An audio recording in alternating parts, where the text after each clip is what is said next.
Maayong hapon kaninyong tanan mga kaigsuonan.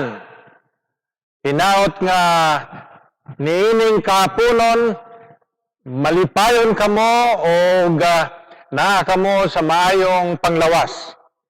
Amo kamong gidawat sa pangalan sa ministerial team nga kauban ako si DM Jeff Ramirez Jr., si Pastor Veronica Estayo, ug ang among usa nga pastor nga karon na on medical leave ug nagluling hayaw dito sa usa ka dapit nga maayo gayod hinaot nga maayo ang ilang kahimtang ug ang ilang biyahe malampuson og ligtas or safe. So mga kaigsunan, doon na tayo mga announcement karong adlaw.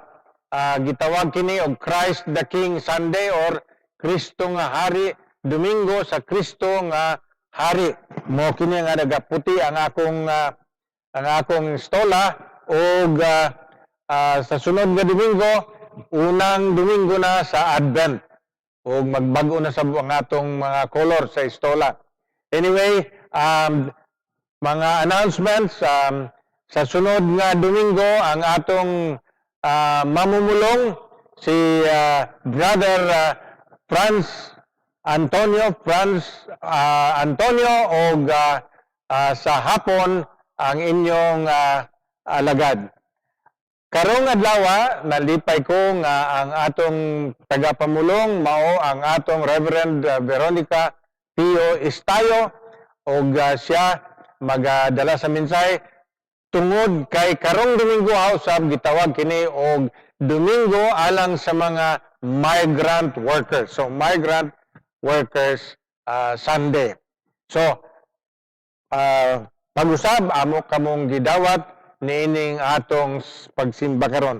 Mga announcements ginagmay, una kanang floral offerings gihatag kini sa Valeriano alang sa paghinumdom sa anibersaryo sa pagpanaw ni Valeriano Tagapan Gumiter na tatay ni LV Ragandan. So usa ka mahinuklugong anibersaryo alang kang Valeriano Tagapan Gumiter. Og karong adlaw November 21 birthday sa tulo ka mga kaigsunan nato si Igsong Joji Miscuela, Igsong Caleb Emmanuel Gatdula o Dominador Morales. So malipayong adlaw nga natawhan kaninyong tanan, Joji, Caleb and Dominador. Mao lamang kini og hinaoton ta nga magapadayon kita sa atong pagpangalagad sa Ginoo. Dunay mga pipila ka mga hangyo niining panahon na ang atong igsuon nga si Mel Morales, ang atong kanhing chairman sa konsilyo na sa dekado nga kahimtang. So ato kining ipangalyupo sa atong Ginoo nga muhimo siyag milagro sa kinabuhi ni Brother Mel Morales o sa iyang pamilya usab si Dayan at ang iyang mga anak. Ang amo usab nga gihangyo nga ngaliwpo kita nga muhimog milagro ang atong Dios sa kinabuhi ni Warto Torrevillas. Gabi kauban na mo siya, murag mo baskog na siya pero kinahanglan milagro tungod kay wa pagyud mo taas kanang iyang pulse count. Nasa 27 to 30 lang kapin usahay. So mo ampo kita alang nining duha nato ka mga igsoon o sa tanan nato mga igsoon nga nagamaluyahon o buwen naaba sa sakit. Mao lamang kini mga kaigsuonan, hinaot nga atong pagsimba karon sa kapunon mahimong kahamutan sa atong Ginoong Dios. Amen.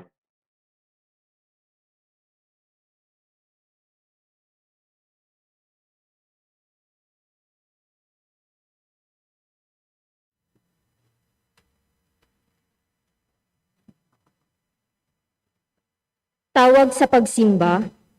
Dayigon mo si Jehova o kalagko, ug ang tanan nga ania sa sulod nako, dayigan ninyo ang iyang balaan nga ngalan. Dayigon mo si Jehova ug kalagko, ug ayaw hikalimti ang tanan niyang mga kaayuhan. Nga mao, ang nagapasaylo sa tanan mong kasalanan, nga mao, ang nagaayo sa tanan mong mga balatian. Nga mao ang nagabawi sa imong kinabuhi gikan sa pagkalaglag. Nga mao ang nagapurong-purong kanimo sa mahigugmaong kalulot ug sa malumong mga kaluon. Nga mao, ang nagatagbaw sa maayong mga butang sa imong tinguha, aron nga ang imong batanon nabag-o sama sa agila. Si Jehova nagabuhat og mga buhat nga matarong ug mga paghukom alang ni adtong mga dinaugdaog.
O Diyos, nga labing gamhanan, may kahulugan lamang ang pagsimba namo karon, kung ubanan mo kami.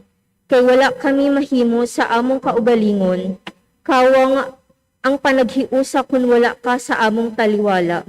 Busa, ihalad namo kining pagsimba diha kanimo, uban ang dakong pagpahiubos, bubui kami sa grasya mong hingpit.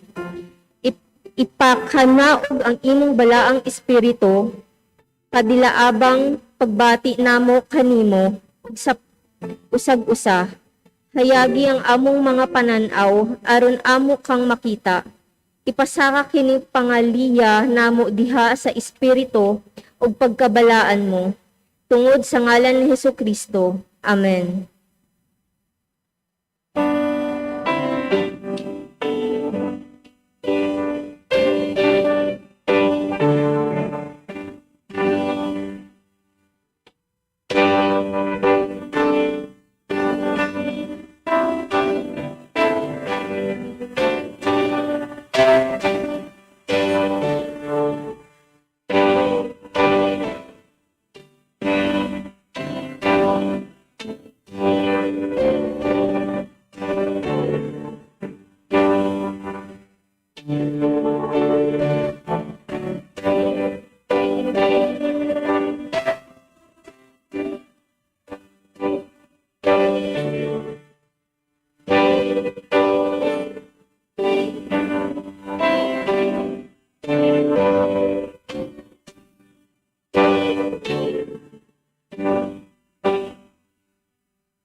Sa atong pagdayeg sa Dios sa iyang binuhatan, nakailausab kita sa atong mga kasaypanan.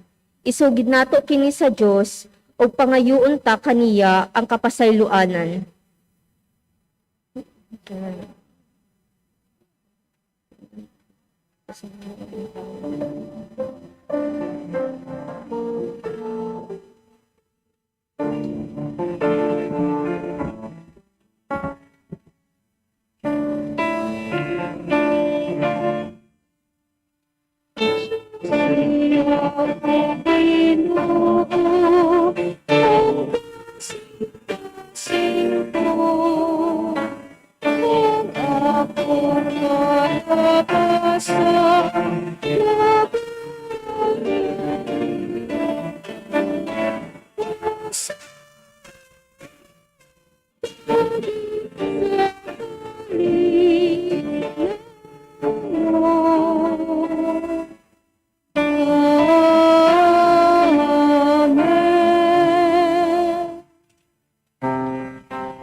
Si Jehova maluluyon man og puno sa grasya, mahinay sa pagkasuko og madagayon sa mahigugmaong kalulot.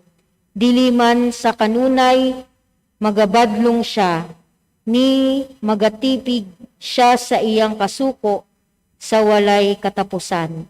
Wala niya buhata kanato ang angay sa atong mga sala. Ni magabalus siya sa kanato sa angay sa atong mga kasalanan. Kay ingon nga ang mga langit at taas ibabaw sa yuta.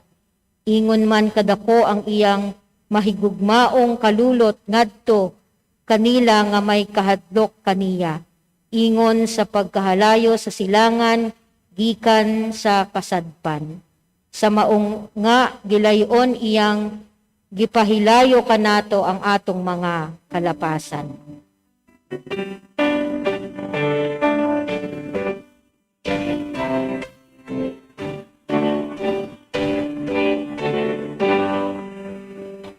Sa Diyos ang lahat,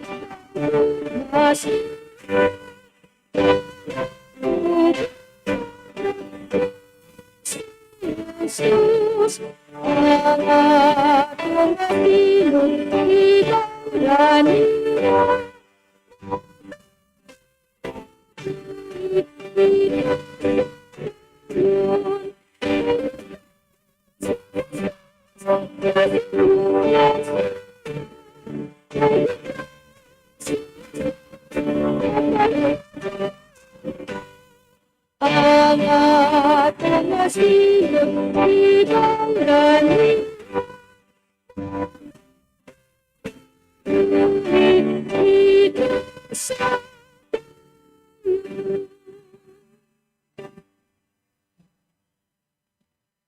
Alang sa pagbasa sa balaang kasulatan, manindugtang tanan.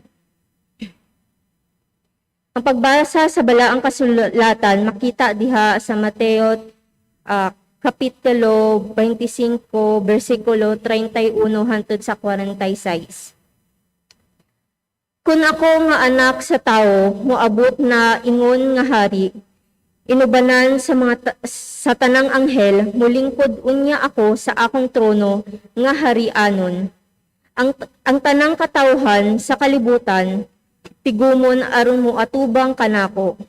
Unya, bahinon ko sila sa duha ka grupo, sama sa gihimong paglain sa magbalantay ngadto sa mga karnero ug mga kanding.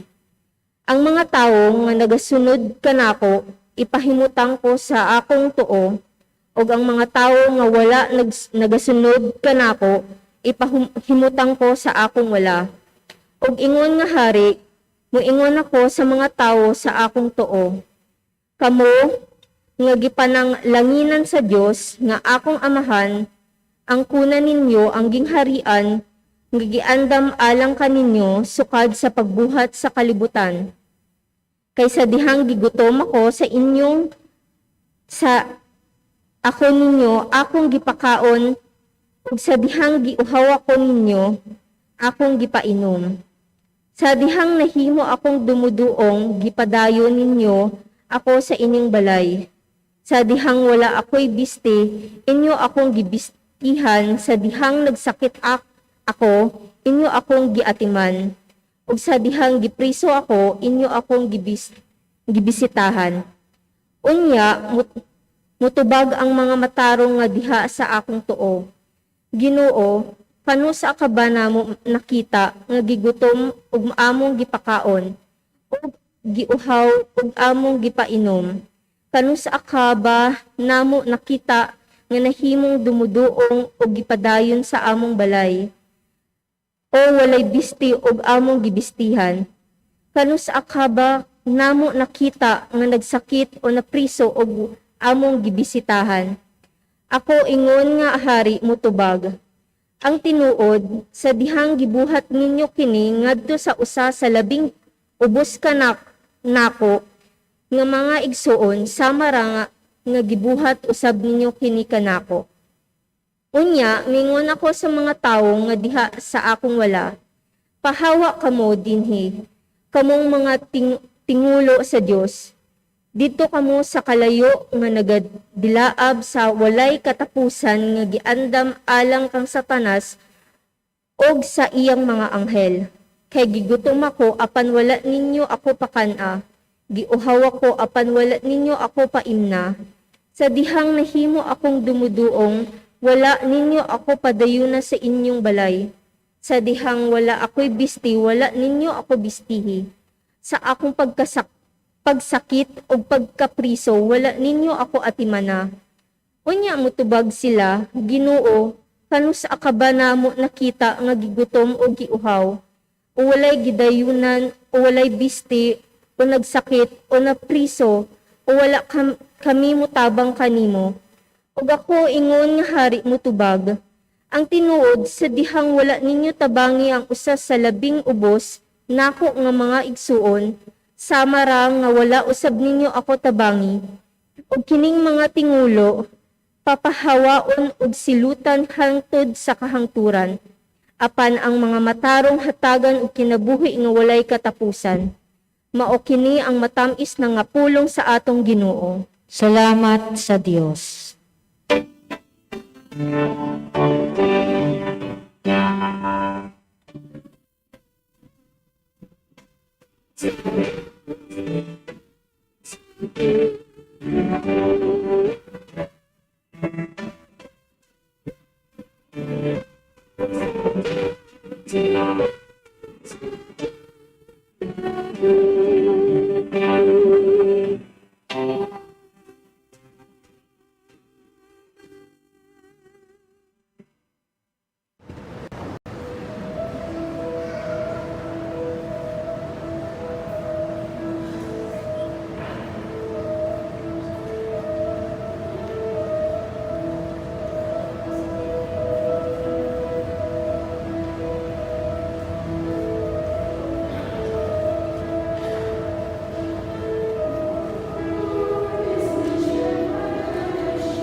Salamat choir, salamat DM at kay Atiga.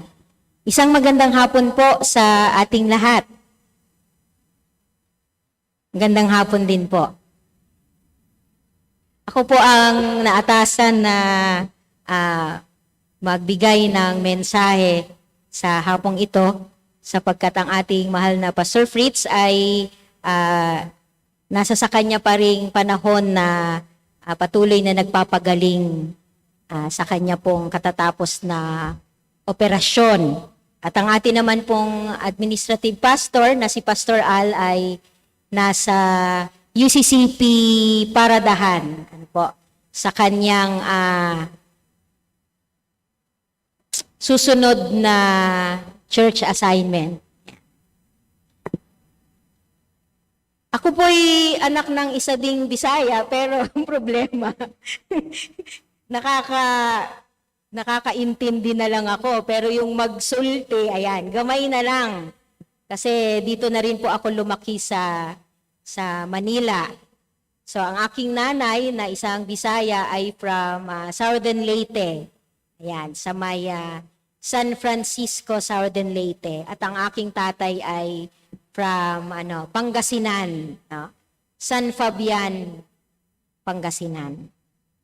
So, ang sermon ko ay imimix ko na lang po ng English at Tagalog. Pag hindi ko na rin maintindihan yung English ko, tatagulugin ko na lang din po. Again, magandang hapon at ngayon po ay sineselebrate natin ang Migrant Sunday.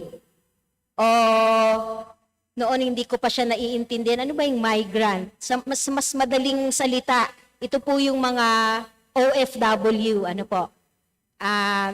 Sa NCCP naman po, sa mas kalakhan na iglesia na kung saan tayo ay kaanib, ay ino-observe ang Migrant Sunday noong March pa.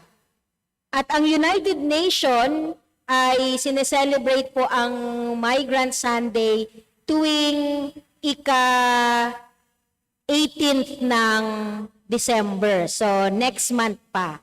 The church and institutions support our migrant workers and we salute their dedication and sacrifices to their family and country.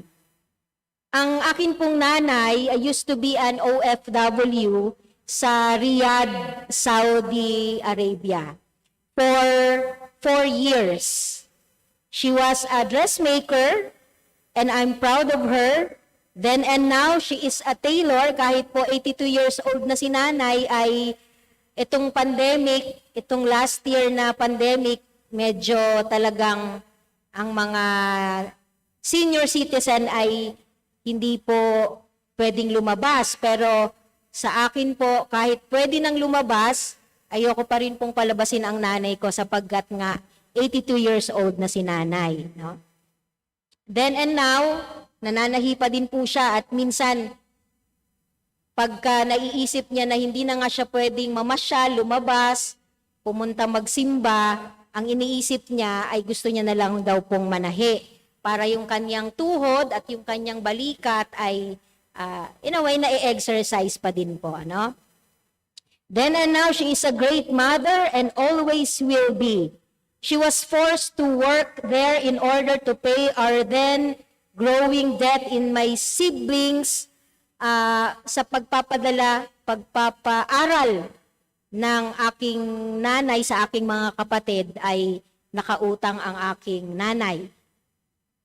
Pagpapaaral sa mga kapatid ko. So, na-force siya na mag-ibang bansa at doon nga siya napunta sa Riyadh, Saudi Arabia. The debts and the desire for a better living makes a well-paid job in a wealthy country a powerful drive of working abroad.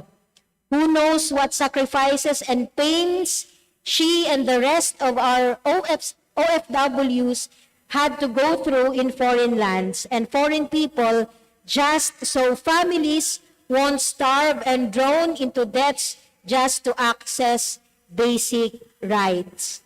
Thank God my mother's employer was a good boss and kababayans were there taking care of each other. I think it was the beginning of the Gulf War when my mother was in Riyadh, Saudi Arabia. But their boss make sure they are safe, though eventually they were sent home because of the war. She came home to us alive and whole, but many others came home in their coffins or never able to come back at all. So, bagamat ako'y nagpapasalamat sa Panginoon na nung panahon na si nanay ay nandun sa Saudi Arabia, nakauwi siya ng maayos, buo at malusog sa pangangatawan. Ngunit hindi po laging ganon, sapagkat meron din po tayong mga kababayan na pag umuwi na, sa Pilipino pa, ay pantay na po ang kanilang mga paa. Or hindi na sila kailanman nakita. Why do our people still work abroad? This asking the obvious. No? Tinatanong ko yung napaka-obvious. Bakit nga ba? While some of us used to envy our neighbors whose family members are abroad and who receives packages with branded items, seeing only the supposed perks of exchanging family time for greener pastures. Let's not undermine the many untold stories of time spent away and years spent toiling, not even sure when to go back home, if at all. There is no way I can convey their message and no way for us to understand their story well. But let me show you some testimonies of our own people working in Hong Kong.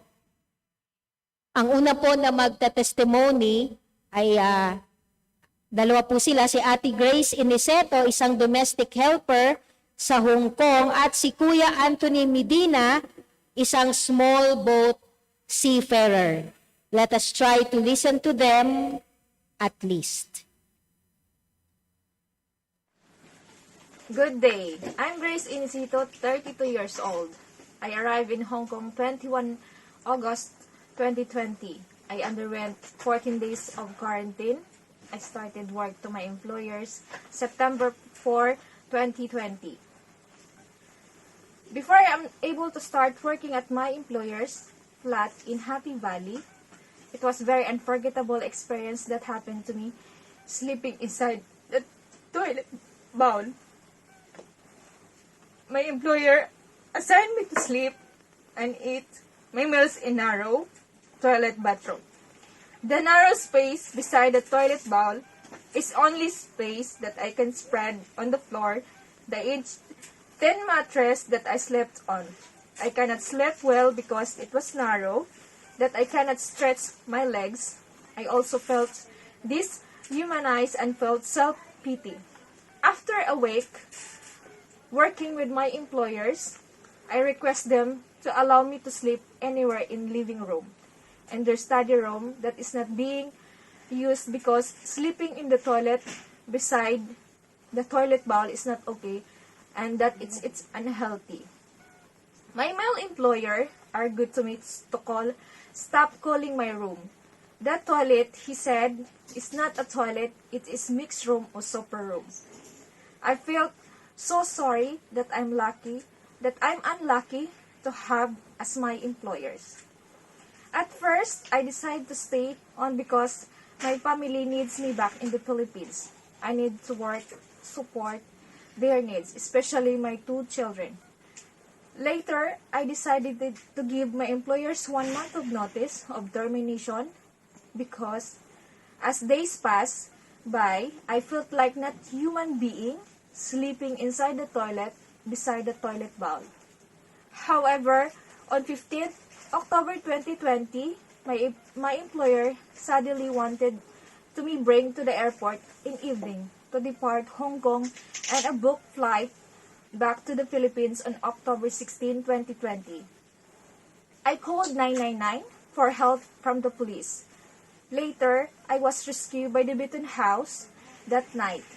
Beaton House was a welcome warm hand that night and I felt like I was freed my heavy burden. Beton House become my second home here in Hong Kong. I always thankful to God that He always guides me. It was my first time to work in Hong Kong. I was lucky I am sheltered in Beton House. Also, I learned many things in Beton House like making earrings, bracelet, attend class every Friday, attend seminars like psychosocial workshop, and interfaith reflection. I also learned to stand my rights as a foreign domestic helper because we have to discussion on know your rights and responsibilities, understanding the content of our employment contract. We also share the blessing that the Beton House received to those foreign domestic workers that are quarantined for 14 days. I cannot imagine how my life and my situation if no Beton House and the mission migrant workers. Thank you so much. Always support the Beton House, and I hope also to continue helping our shelter. It is my pleasure to share my story. God bless all. Have a good day to everyone. Po si Anthony Medina, 34 years old. 4 years na pong si First na sumasakay sa barko. Ang mga naging karanasan ko po sa barkong sinasakyan ko ay sobra-sobrang trabaho at walang maayos na tulugan, walang maayos na inumin, at walang maayos na pahinga. At wala po sa oras ang pagtatrabaho at pahinga, at sa oras naman po ng pagkain na hindi rin po sapat sa bawat isa sa amin. Sobra-sobra po sa oras ang working time, kahit masama po ang pakiramdam ay tuloy pa rin ang trabaho, dahil pag hindi po nagtatrabaho ay cut po ang pasahod at pagkain namin sa barko. At hindi rin po maayos ang pamumuno ng aming kapitan sa aming mga trabahador sa barko, at pag may supply po na galing sa aming kumpanya ay hindi po nila kami nabibigyan, dahil katwiran daw po nila ay kanilang daw po ang supply na galing sa aming company o sa may-ari ng barko. Kahit tapos na po ang kontrata ay tuloy-tuloy po ang trabaho namin, dahil wala pa raw ang susundo sa amin na barko, dahil nasa gitna lang po talaga kami ng dagat at hindi tumatabi o dumadaong sa isang bansa, dahil doon rin na din po kami nagtatransfer ng aming mga kargamento sa gitna ng dagat. Ako po ay isang seaman na na-stranded sa barkong Ocean Star 86 at 1 taon lang po ang aking kontrata, at inabot po ng halos 1 taon at 10 months dahil sa virus o pandemya na dinadanas natin ngayon sa buong mundo. Ang inihiling ko lang po sa ating gobyerno ay sana ay pasama ang mga fisherman na seafarers na bigyan nila ng protection, dahil sa sobrang hirap ng trabaho ay napakadelikado pa. At bukod sa bababa ang pasahod ay kulang pa sa mga isyong pang medical at safety protocol. At katulad ko po na isang seafarers na napasakay sa isang fishing boat ay hanggang ngayon po ay pahirapan po sa pag-apply sa isang magandang kumpanya, kahit na nakapagtapos ng pagiging isang seaman. Dahil sa aking pag-apply sa isang company ay laging hinahanap ang experience na nakasakay na sa isang malaking barko, dahil hindi nila ina-accept ang experience sa isang fisherman. At hiling ko rin po na sana ay mabigyan nila ng magiging trabaho ng isang katulad ko na na-stranded ng matagal sa pagbabarko. Yun lamang po, at maraming salamat po. Those are just some of the daily struggles of our kababayans outside our country. The story of Ate Grace in Nisito and Kuya Anthony Medina are not new to us. Theirs keep on lingering in our mind, repeated over and over again. We heard and saw them in the news and radio. Same dreams and prayers they uttered. They just wanted to have a better life. And they think that it is not here in their native land, but outside. Because ordinary laborers here are not valued enough. Sadly, both are victims of human rights violations, suffered much abuse and exploitation, overworked, underpaid, alone, hungry, in pain, health at risk, devastated, distressed, shattered, adding up the truth that they are away from their family, with little legal support from the Philippines or their host countries. Suddenly, they are in prison, and even worse, they are executed under the death penalty. But it's harder now because of the pandemic. It is already difficult to stay healthy and survive. Going home is more expensive. You pay for your hotel, for your quarantine, and you need to take test. At babayaran mo po lahat yon. Bakit ko po alam? Sapagkat may mga kaibigan ako na pipiliin na lamang nilang magstay doon at ipapadala yung pera nila kaysa sa magbabiyahe sila at pagdating nila or bago sila makasakay ng eroplano, sila ay itetest at magbabayad po sila ng hotel at hindi po yun babayaran ng kanilang amo. Pagdating dito sa Pilipinas, ganun din po yung gagawin sa kanila. Paglapag po ng eroplano, ay i-quarantine sila for 14 days. At sila din po ang magbabayad nito. So, dagdag na parusa. Wala ka nang maiuwi, sapat na lang para sa pamilya mo. At dahil sa pandemic ay nagdagdag pa ito ng burden, ng bigat, no, sa atin. They were one of the least of these that Matthew 25 are talking about. And I hope as a church, we know which group we belong. No? Sa binasa natin kanina sa Matthew, yung paghahati nung, ano yun? Kambing, tsaka, sino po tayo doon? Kung nakinig tayo doon sa binasang scripture. Nasa kaliwa ba tayo na side o nasa kanan? Tayo ba yung tumutulong o tayo yung mga bingi sa pagtulong? Last September 16, I have the opportunity to pray for our seafarers who are stranded in the middle of the sea. I'm with their families rallying in front of our immigration office, asking help to our government, demanding for the repatriation. Pauwiin na lamang sila, no? Kaysa sa ngayong pandemic, wala naman talaga ng trabaho na may iaalok sa kanila, ay pauwiin na lang po sila. But kagaya ng sinabi ni Kuya Anthony, no, na 1 taon lang yung kanyang kontrata, and yet lumagpas, dadagdagan for ng 10 buwan. Ang malungkot ay sinasabi ng kanilang amo na magstay muna kayo dyan kasi wala namang susundo sa inyo. Wala pa namang susundo sa inyo. Ang totoo, wala naman talagang susundo kasi ang kanilang trabaho ay nandun sa gitna ng dagat. Okay? Mahirap na pong yung mga nakausap ko na asawa, magulang, nung ako po ay na-invite ng NCCP na ipanalangin yung ating mga kababayan doon, ano po. Wala na silang maayos na tulog. Sino po bang makakatulog pa? Stress ka na po noon. Wala po silang maayos na pagkain. At yung daw pong kanilang tubig ay doon sa dagat. Naiinom po ba yun? Or doon sa aircon? Yung tumutulong tubig po doon, napapansin niyo po ba yun sa aircon at naiinom po ba yun?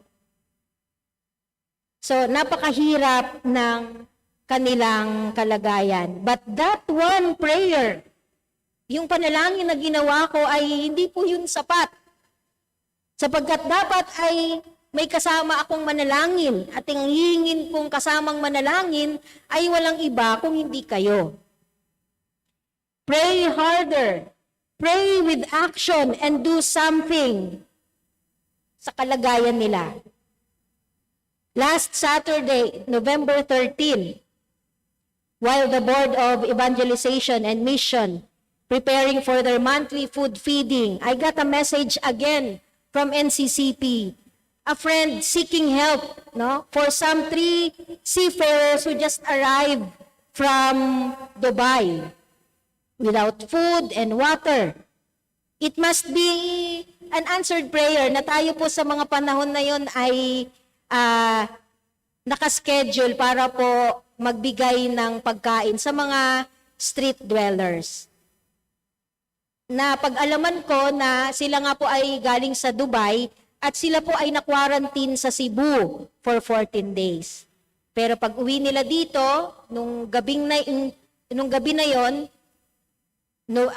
November 12, ay wala na po silang pera, wala na silang pagkain, wala silang tubig. Salamat kay Ate Sheila Pumadison, na chairperson ng BEM, na ako ay humingi sa kanya ng pagkain. 3 nakastyro na pagkain, pero naisip ko, hindi naman po yun sasapat kasi pananghalian lang po yun. So humingi pa ako ng 3 at 3 tubig. So madalit salita, ang pagkain nila ng tanghalian ay ganun din po ang pagkain nila ng hapunan. But then, nagpapasalamat na din po sila dahil kakain na sila at meron siguradong kakainin bago sila matulog kinagabihan. Tinatawag nating bayani ang ating mga OFW. Pero pag panahon na sila ay humingi ng tulong sa ating gobyerno, ay pikit mata na ang ating government. Walang security, walang kasiguraduhan sa kanilang sweldo or mababang sweldo. Wala man lang pong masilungan pag sila po ay umuwi dito sa atin bago sila umuwi sa kanilang pamilya, sapagkat nga babayaran pa nila yon. A Day Without Migrants, yun pa ang title ng aking message. A Day Without Migrants is an impossible statement, and I know that. But maybe what we can do is how we change our attitude, our treatment to them. Do not take advantage of a hired worker who is poor and needy, whether that worker is a fellow Israelite or a foreigner residing in one of your towns. And God is always have the heart and compassion for them. Ezekiel 34, verses 12 to 15, ginamit ng isang pastor na nag-work sa ating migrant worker. Mamaya po siya ay mag-greet sa atin, is giving us a full assurance that God will do something about the fate of our migrant workers. Not just the assurance that this will pass, but reminding them they too are God's image and will always be. Siguro nga po pagka naroon sa panahon nila na sila po ay nasa pinakamahirap na sitwasyon, at yung kwento kanina ni Ate Grace, nung dumating na siya sa Hong Kong, natulog siya doon sa CR, no? Nakakababa po ng moral yun, nakakadegrade ng pagkatao, lungkot, nakakapanghina. At for sure, magtatanong siya na, may Diyos ba? Nakikita ba ako ng Diyos sa ganito kong kalagayan? Kaya nag-remind ang ating Diyos, Do not take advantage of a hired worker who is poor and needy, whether that worker is a fellow Israelite or a foreigner residing one of your towns. Ezekiel 34 verses 12 to 15, the Lord says, I seek out my sheep. I will rescue them. I will bring them out. I will gather them. I will bring them into their own land. I will feed them. I will make them lie down. I will seek the lost, and I will bring back the strayed. I will bind up the injured, and I will strengthen the weak.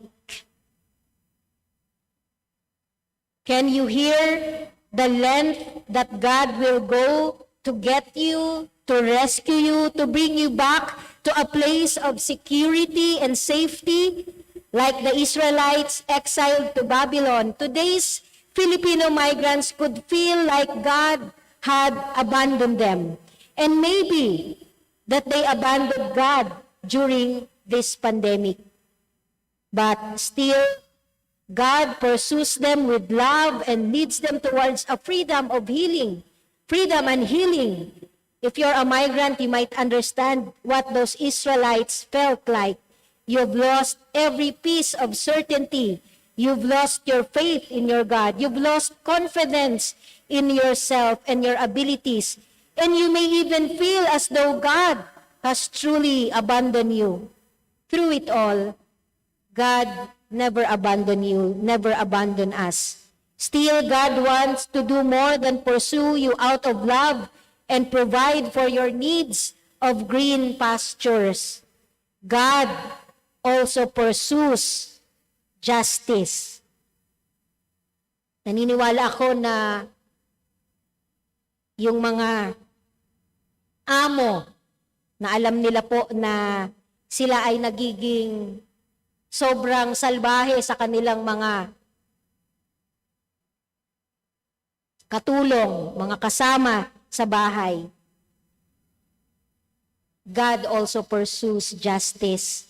Hindi po palalagpasin yon ng Diyos sa mga pahirap na ginagawa sa kanila.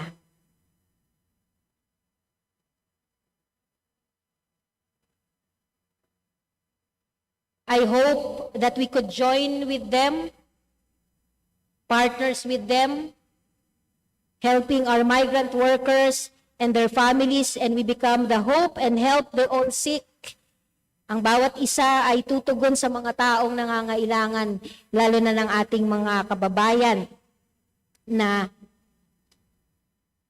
sa mga ganitong pagkakataon, particular sa mga migrant worker, ay handa po tayong tumulong sa kanila. Huwag po natin kakalimutan ng Matthew 25 verses 35 to 36. Kaysa dihang gigutom ako, inyo akong gipakaon. Ug sa dihang giuhaw ako, inyo akong gipainom. Sa dihang nahimo akong dumuduong, gipadayon ninyo ako sa inyong balay. Sa dihang wala ako'y bisti, inyo akong gibisitahan. Sa dihang nagsakit ako, inyo akong giatiman. Ug sa dihang gipriso ako, inyo akong gibisitahan. Mapabisaya man yan or English. For I was hungry and you gave me something to eat. I was thirsty and you gave me something to drink. I was a stranger and you invited me in. I needed clothes and you clothed me. I was sick and you looked after me. I was in prison and you came to visit me. At nagtanong ang mga disipulo, Panginoon, kailan ka po nagkasakit? Kailan ka po nagutom? Kailan ka po nauhaw? Kailan ka po nahubaran? Kailan ka po nakulong? Kailan ka po napriso? Ano po ang sagot ng ating Panginoong Diyos?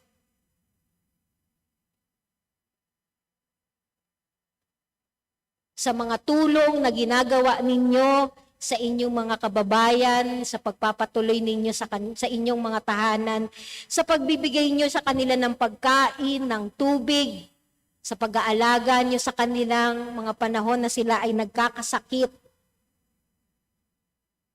Inyo na itong ginawa sa akin, sapagkat ginawa nyo ito sa maliliit na kapatid ninyo.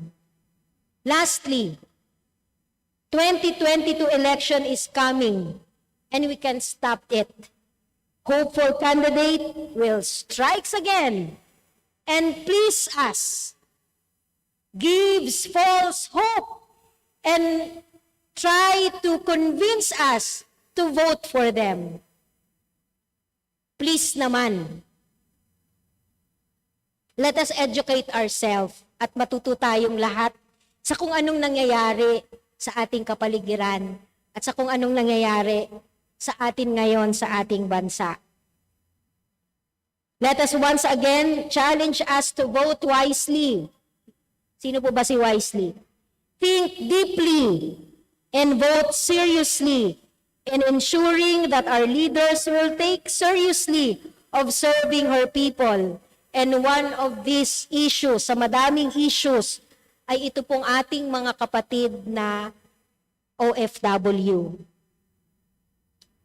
Alam niyo po, sa part ng Cavite, na kung saan mas madaming taon po akong naglingkod doon. May humigit na 10 taon akong nag-serve sa UCCP sa Cavite. At ang karamihan po na miyembro ko doon ay mga OFW. Nanay at tatay na nagsasakripisyo para mabigyan ng magandang edukasyon ang kanilang mga anak.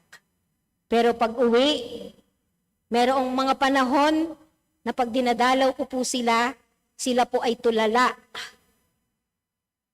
Sila po ay payat. Pagdating, sila po ay may sakit. Paano natin yan? Paano natin sila tutulungan? So, we can use our vote to choose the one that can help us to experience a day without a migrant. No one will leave their home. Our parents and our families are intact. They will ensure that we have enough work here. Hindi na natin kailangan pang pumunta ng ibang bansa dahil meron tayong sapat na trabaho at maayos na sweldo sa ating bansa. Merong dignified na salary. Let's challenge them. Yung mga iboboto natin, let's challenge them and remind them of this. Where migrants live, learn, and contribute to development here at home with dignity. Where families receive their migrants free from threat of death row, healthy from quarantine shelters, and full of life and safe from the pandemic. Where the government will have a genuine care and commitment to serve the Filipino people here in the Philippines and abroad.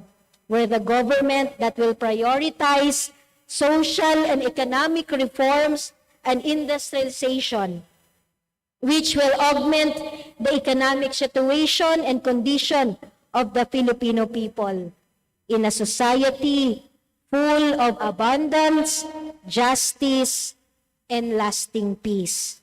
In the name of the Jesus who himself was a migrant. Amen.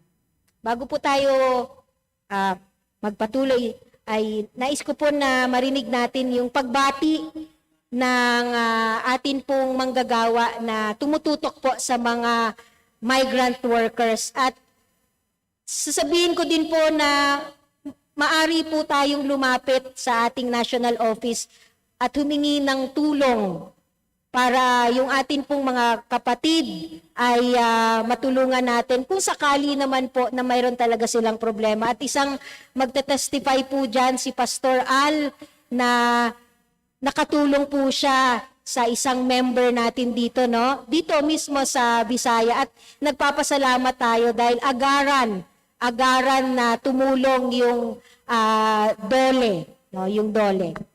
Salamat. Magandang umaga sa inyong lahat. Good morning, dear sisters and brothers in Christ of the UCCP Cosmopolitan Church. I share greetings on behalf of the Presbyterian Church USA, the same church which is one of the 5 historical churches of the Organic Union, of the UCCP. In 2015, the PCUSA commissioned my husband, Juan Lopez, and me, with our daughter, Aurelie, to serve as mission co-workers. And in March 2016, we moved from the United States to Quezon City. Before the pandemic, I traveled around Asia and the world to facilitate partnerships between PCUSA, UCCP, and migrant ministry partners. And since the pandemic, I travel around Zoom through webinars and fora to develop and maintain these relationships. On this Migrant Workers Sunday, I'm grateful to share a little bit more about UCCP Migrant Ministry. As members and friends of the UCCP Cosmopolitan Church, you know well the promise as well as the challenges of migration. A Filipino scientist working abroad with a research team can create one of the first COVID-19 vaccines. And at the same time, Filipino migrants can be kicked out of their homes or other workplaces for fear they are virus carriers. In the same way, stranded Filipino seafarers cannot dock their vessels with barely enough food and water and await flights to bring them back home. Last Saturday, November 13th, I was casually checking through my cell phone. On a group chat with colleagues, I learned about seafarers who were staying in a dormitory near Pedro Gil. Walang pera, walang pakain, at walang tubig. When I read the words Pedro Gil, immediately I thought about the UCCP Cosmopolitan Church. Another colleague had already reached out to Pastora Veronica Estayo. And within a few hours, Pastora Estayo connected these seafarers with food through another ministry of your church, the feeding program for the street dwellers. With and for migrants, the support and solidarity begins here in Pedro Gil, and with more local churches. This ongoing ministry is local, with barangays and provinces, as well as national, regional, international, and transnational. This ministry demonstrates the gospel mandate of transformed lives and transformed society. Here are some more examples of what that ministry looks like. At the invitation of the United Church of Christ in the Philippines, I work in the national office with program areas of migrant ministry and justice, peace, and human rights. In affirmation of Matthew 25, these ministries are seeking to address the root causes of poverty, contributing to overseas migration and forced displacement of marginalized communities. National Council of Churches in the Philippines and Migrante International are also global partners. Together, we serve as the Secretariat for Churches Witnessing with Migrants, CWWM, serving the Philippines and the world. Asia Pacific Mission for Migrants is a regionally based global partner in Hong Kong. The CWWM International Network is in dialogue with the United Nations Global Forum for Migration and Development. Recently, I participated in international consultations in Morocco and Ecuador. Transnational solidarity with migrants has also benefited from Presbyterians and global partners from the U.S., Latin America, and Middle East, who have been invited to learn and participate in CWWM. One specific example is the ongoing support for Mary Jane Veloso, a human trafficking victim from the Philippines, now imprisoned in Indonesia for over 10 years.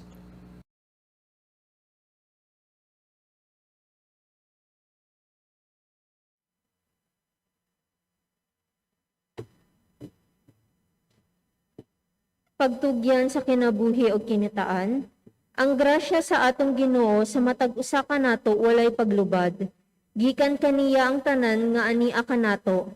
Kita gipiyalan sa mga butang tungod kay kita iyang gisaligan. Atong dalhon karon sa kinasingkasing ang atong mga kahalad. Ikapo ug mga pasalamat sa atong Ginoo. Tungod kay kini pag-ila sa iyang kaayo kanatong tanan. Atong dadon sa Ginoo ang atong mga ikapo, mga saad ug halad pasasalamat.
Mag-ampot ng tanan, maluluyong amahan, giuli namo diha kanimo karon ang imo.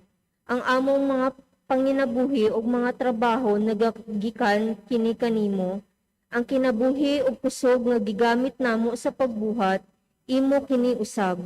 Karon, ihalad namo kining tipik sa among mga hinaguan ug ang kinabuhing gitugyan mo. Panalangini o gamita kini o Dios alang sa buhat mo dinhi sa kalibutan. Tudloi kami sa pagpasalamat kanunay sa tanang mga butang nga nagagikan lamang kanimo.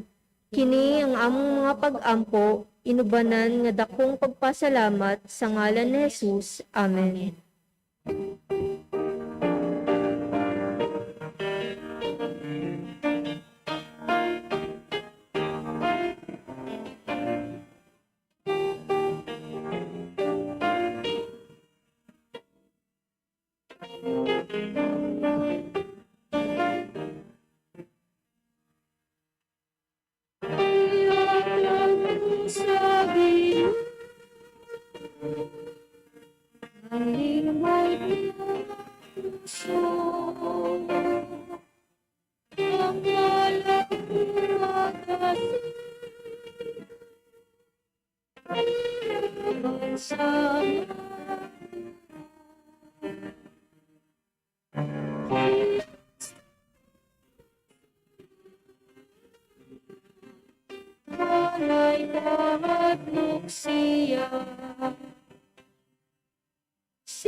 sa buhay.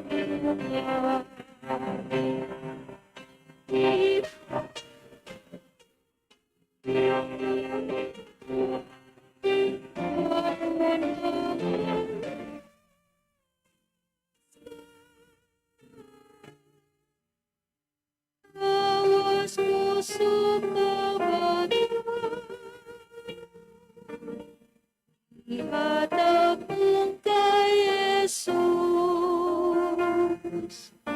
isulong ang kaluwas,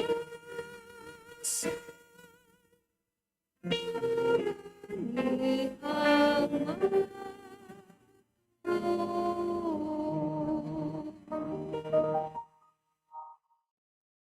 Magampo kita mga kaigsunan. Salamat o Dios nining kapunon ngayon mo kaming gipatapos sa among pagsimba kanimo. Salamat sa mensahe nga among nadawat kang Reverend Veronica Estayo may tungod sa kahimtang sa mga migrante or migrant workers.